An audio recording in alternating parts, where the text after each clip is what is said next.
Come on into the library. It's a place where I love to be. Look in a book, here's a story for you. Who makes stories when the day is through? Who makes stories when the day is through? Story makers, working through the night till the rising sun. Story makers, stories are fabulous, stories are fun. Milton Wordsworth, Shelley and Jackson, working through the night till the rising sun. Story makers, stories are fabulous, stories are fun. Come and be a story maker.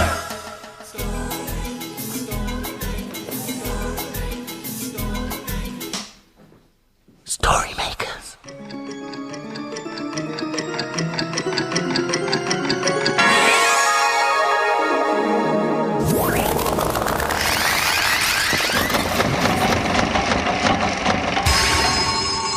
Story makers. It's midnight. Hello. has everybody gone? The sun is down, the stars are bright. Story makers come out at night. Milton Wordsworth, story maker and magical maestro, at your service. There, finished. Wonderful. Oh, what is it, Jelly? Oh, it's a splatter painting. And it's called... Milton! Milton! Yes, my spiky pink-haired I friend. can't see anything.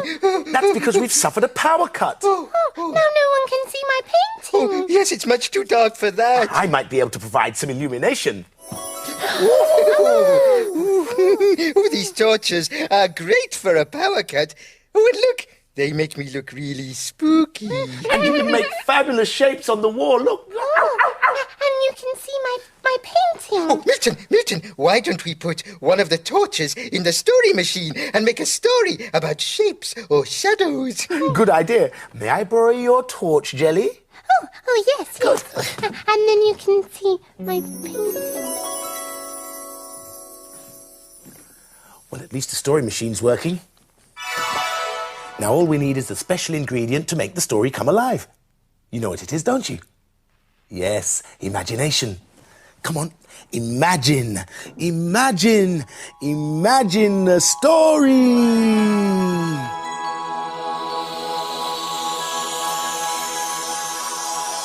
Look, Milton, it's a blue cow story. That's right, Blue Cow and the Shadow. In a field not far away is a herd of cows grazing quietly. One of the cows is most unusual. Blue Cow wonders about the big world beyond her field. One day, Blue Cow was looking at the other cows in the field. I wonder what it's like to be all on my own. She's off again, said the other cows. So Blue Cow caught the bus that stops beside her field. I'd like a return ticket to a place where I can be on my own, please. There you go, madam. Hold very tight. And they set off for the top of a hill.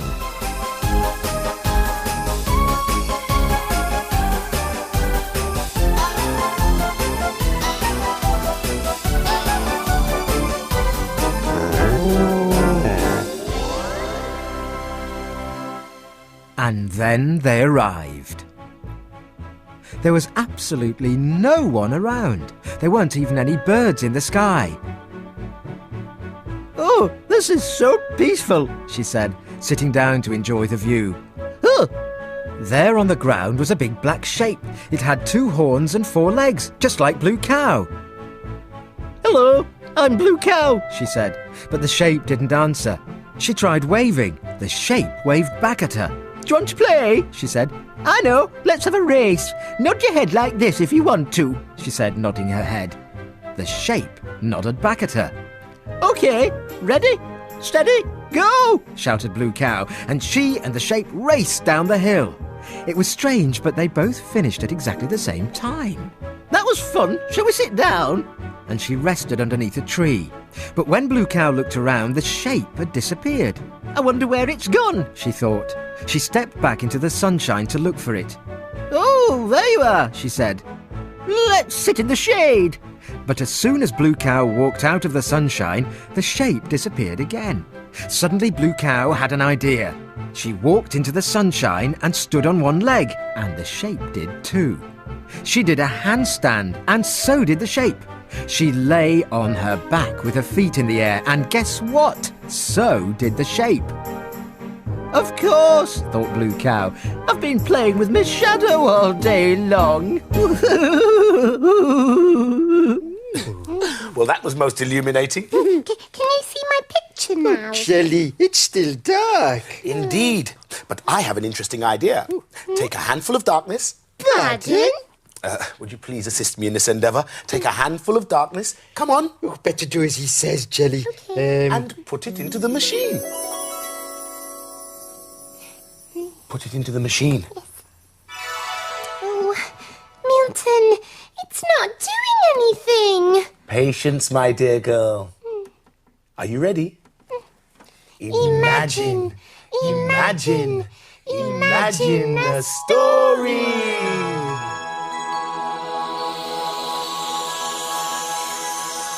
What's it going to be? Oh, it's a Kevin the Spaceman story. And how appropriate. It's called The Dark Side. Kevin and Spanner in space to explore, seeking out planets never heard of before. It was the middle of the night when the rocket landed. Ooh, said Kevin. I can't see where I'm going. Ruff, ruff, agreed Spanner. I wish there were some lights here, said Kevin. As if someone had heard him, 2 rows of lights suddenly lit up a pathway. Thank you, said an astonished Kevin. That's all right, twinkled the lights. Kevin and Spanner set off along the path. It was much better now they could see where they were going. Is anyone out there? Called Kevin, peering into the gloom. Ruff, barked Spanner doubtfully. I'm here, sparkled a voice. Hello? Hello, called Kevin. Where are you? There was a twinkling sound, and a sparkling star floated down from the sky. Welcome to the dark side, said the star. Kevin gulped. How do you do? He said politely. The dark side of what? The moon, of course, shimmered the star. Come on, I'll show you. Follow me. I'm very sorry, said Kevin. We'd love to come with you, but we can't fly. Woof, agreed Spanner. Who ever heard of a flying dog? That was plain silly. Of course you can fly, called the star. All you have to do is shout space. Kevin and Spanner looked at each other. It was worth a try. Space! Shouted the 2 friends together, and before they knew it, there they were with the twinkling star, flying through space. Wow! Shouted Kevin.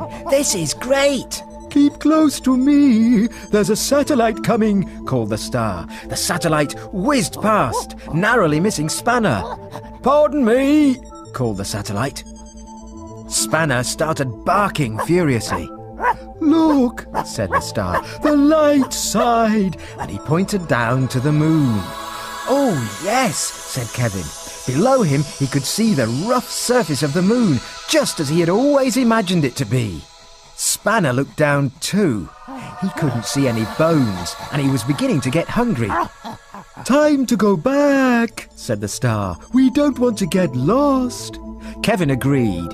They turned around and followed the star past planets and moons and landed back on the dark side. See you soon, said the star. Bye. The lights of the pathway turned back on. good trip. They shimmered. Yes, thank you, said Kevin. Come on, Spanner, let's go back. I'm hungry.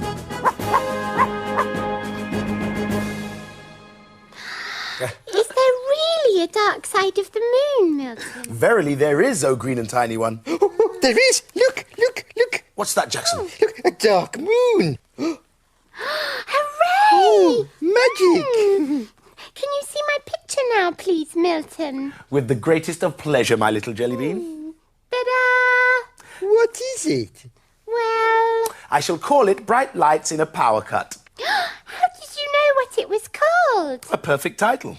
Might I be allowed to make a story from it? With your assistance, of course. There we are. Now we need a large helping of imagination. Ready? Imagine, imagine, imagine a story.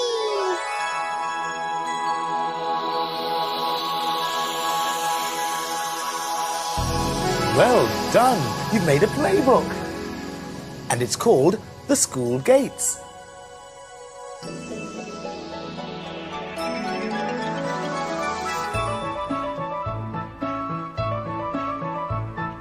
Christopher loves going to school.